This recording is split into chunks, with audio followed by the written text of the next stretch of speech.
अंबानी परिवार आज भारत का सबसे अमीर परिवार है। रिलायंस इंडस्ट्री के अध्यक्ष मुकेश अंबानी आज भारत के सबसे अमीर आदमी हैं, जबकि उनके छोटे भाई अनिल अंबानी भी काफ़ी अमीर हैं।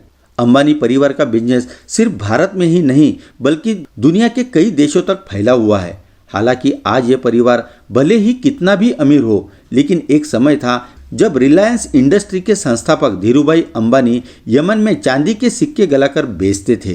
धीरूभाई अंबानी नौकरी करने के लिए मध्य पूर्व एशियाई देश यमन गए थे। वहाँ वे एक पेट्रोल पंप पर नौकरी करते थे। उन दिनों यमन में चांदी के सिक्कों का प्रचलन था। धीरूभाई को एहसास हुआ कि इन सिक्कों की चांदी का मूल्य सिक्कों के मूल्य से ज़्यादा है और उन्होंने लंदन की एक कंपनी को इन सिक्कों को गलाकर आपूर्ति करनी शुरू कर दी। हालांकि यमन की सरकार को जब तक इस बात का पता चलता, वे मोटा मुनाफा कमा चुके थे। अपनी मेहनत और काबिलियत के दम पर धीरूभाई कुछ ही सालों में वहाँ एक बड़े पद पर पहुँच गए, लेकिन बाद में वह सब कुछ छोड़कर भारत आ गए। भारत लौटने के बाद धीरूभाई अंबानी ने अपने चचेरे भाई चंपकलाल दमानी के साथ मिलकर पॉलिएस्टर धागे का बिजनेस शुरू किया और साथ ही साथ मसालों का आयात निर्यात भी शुरू कर दिया।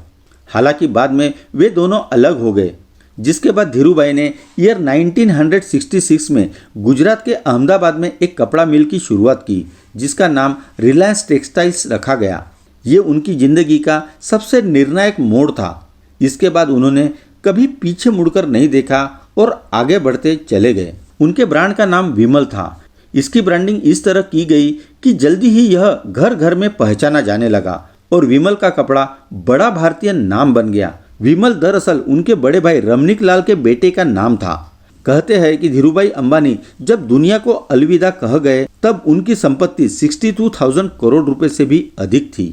ईयर 1996, 1998 और ईयर 2000 में उन्हें एशिया वीक पत्रिका द्वारा power 50 most powerful people in Asia की सूची में शामिल किया गया था। इसके अलावा ईयर 1919 में उन्हें बिजनेस इंडिया की तरफ से बिजनेसमैन ऑफ द ईयर का अवार्ड भी मिला था। चलो जल्द ही मिलते हैं नए वीडियो के साथ ग्लोबल इंसाइक्लोपीडिया में।